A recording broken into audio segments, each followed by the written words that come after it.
Hello, hello, it's Dolly. I am back with a special YouTube hop to celebrate Kathy's 1-year YouTube anniversary. Kathy is part of the Mini Kit Monday ladies, and there are some other ladies that she asked if we would be interested in celebrating her anniversary, and of course we are.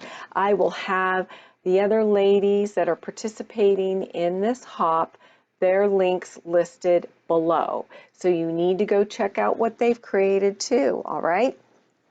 Off to my layout.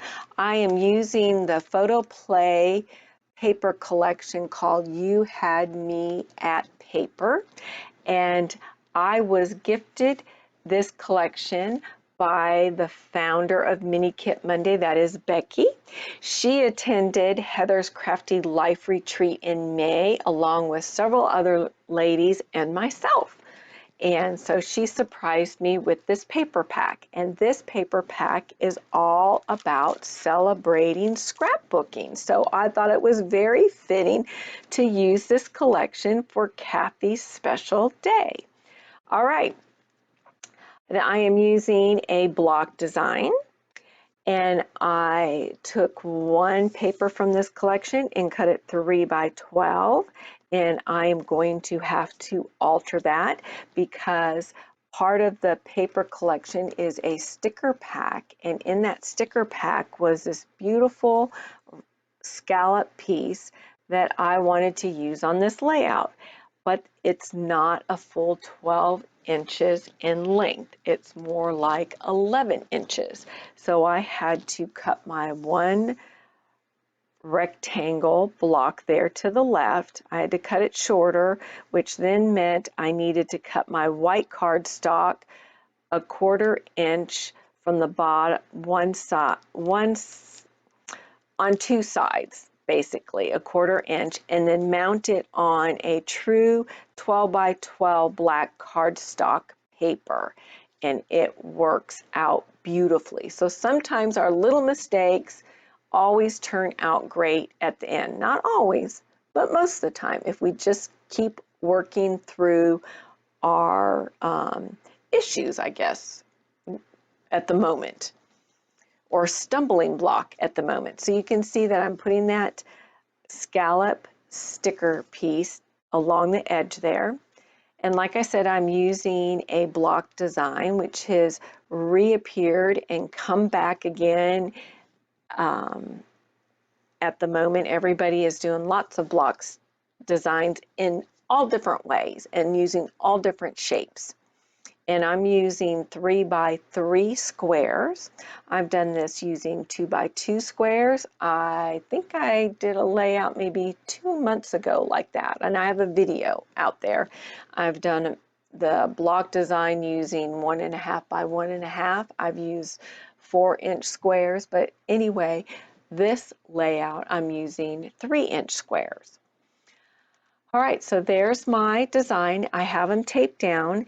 And I also decided, why not bring in some more older techniques? So I decided to get out my Distress Stains from Tim Holtz.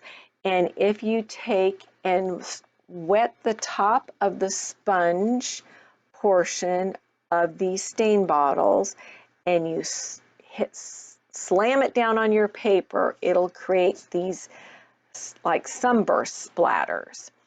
And I haven't done this for years. As you can tell, the red turned out beautifully. The blue didn't go on the first slam down I did because I was slamming it over different layers. If you're not slamming that down over several layers, you'll get that real sunburst effect.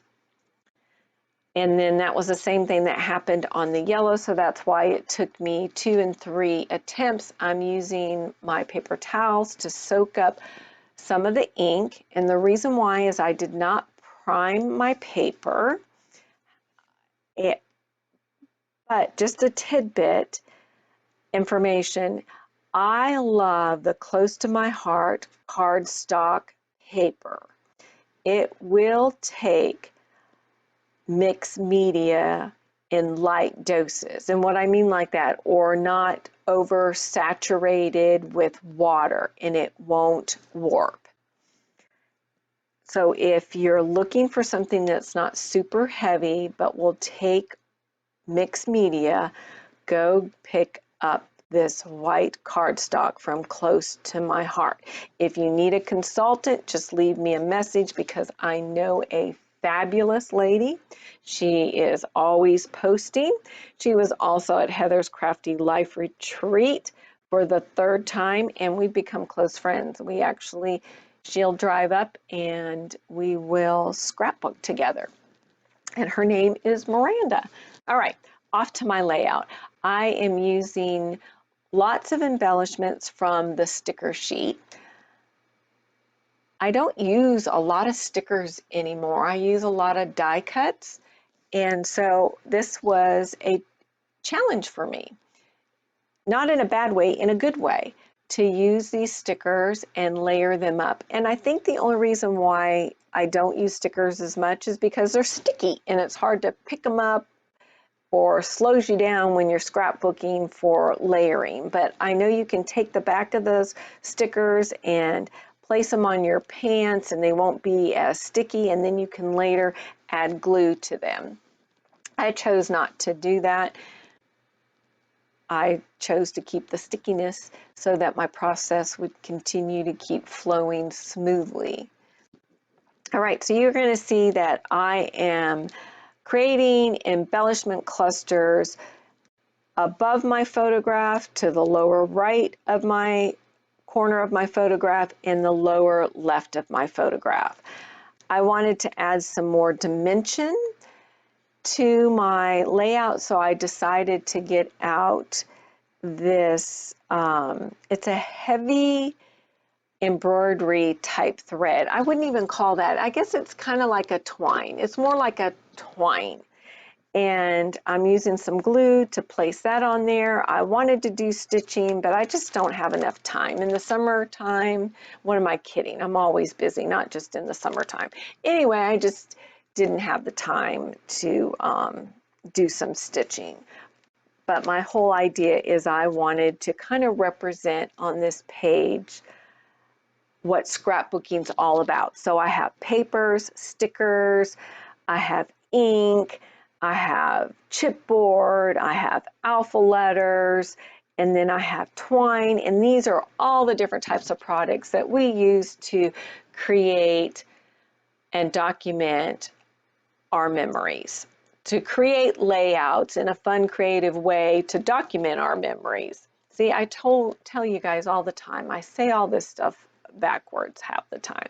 Anyway, over to the left, is while you're watching me finishing up my clusters, over to the left will be my title, and it's called Love My Challenge. And the reason why is you see there are several of us ladies holding up layouts that we created based on my challenge. I made 20 individual page kits, told everybody to bring a photograph that they wouldn't mind letting someone else scrapbook, and we had no idea the colors in those photographs, the themes of those photographs, but they could still take their page kits that I made up and still create an awesome layout for that person, and everybody loved it. So this was my challenge for Heather's Crafty Life Retreat. Here are the close-ups, and please be sure to follow the other ladies' links listed below, give a thumbs up, leave a comment, and keep coming back. Bye.